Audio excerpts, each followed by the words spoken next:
সকল অ্যাওয়ার্ডই গুরুত্বপূর্ণ এই জন্য যে মানুষ তো ভালোবেসে এবং কাজটা ভালো লাগে বলেই পুরস্কৃত করে। তো এই অ্যাওয়ার্ডটা পেয়েও ভালো লাগলো। সুস্থ সংস্কৃতির বিকাশের জন্য আমার কাছে মনে হয় যে খুব তৃণমূল পর্যায় থেকে কাজ করতে পারলে খুব ভালো হয়। যেমন তৃণমূল পর্যায়ে বলতে আমি বোঝাচ্ছি যে আমরা একটা সময় খুব মফস্বলেও থিয়েটার চর্চাটা ভীষণভাবে ছিল, এখন বোধহয় সেই ব্যাপারটা কমে গেছে। তো বাংলাদেশে আসলে আমি যেহেতু নাটকের লোক সেই জায়গা থেকেই বলবো যে বাংলাদেশে অভিনেতা তৈরি, বাংলাদেশে শিল্প সচেতন লোক তৈরির ক্ষেত্রে স্বাধীনতা পরবর্তী সময় থেকে শুরু করে এ পর্যন্ত থিয়েটার একটা বড় ভূমিকা রেখেছে।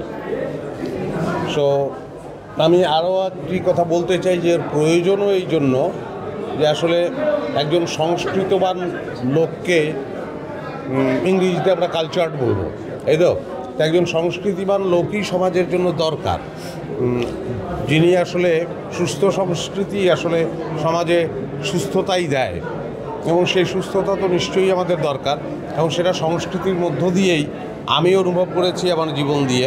বসুন্ধরা টিস্যু, অশুদ্ধতার বিরুদ্ধে এক বিন্দুও ছাড় নয়। মানে যতটুকু বড় হয়েছি সেই জায়গা থেকে, সেই অভিজ্ঞতা থেকে বলছি যে সংস্কৃতির সঙ্গে থাকতে থাকতে আমি বলবো যে অপেক্ষাকৃত ভালো মানুষ হয়ে উঠেছি। অপেক্ষাকৃত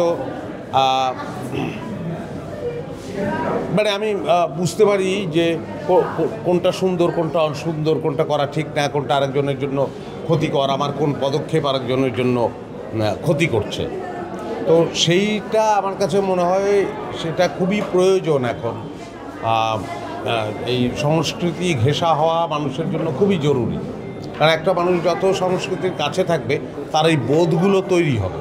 আমরা এখন তো দেখতে পাই যে এই আমাদের মানে সোশ্যাল মিডিয়া বলতে আমরা যা বুঝি, সেখানে তো আমি দেখা গেলো যে একটা কমেন্ট করে একটা লোককে খামাখাই আহত করে ফেললাম।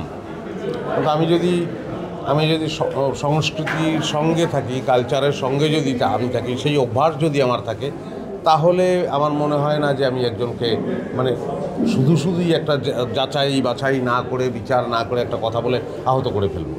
আমি এদেরকে দোষ দেবো না, আমি বলবো যে সেই বোধের জাগরণটা দরকার। সেই বোধটা যখন জাগ্রত হবে তখন সেও এটা করবে না। তার মনে হবে যে আরে আমি এরকম একটা কথা বললেই না জেনে না বুঝে এবং বিবেচনা না করে তো ওই লোকটার তো মনটা খুব খারাপ হয়ে যাবে। এই বোধটা জাগ্রত হোক।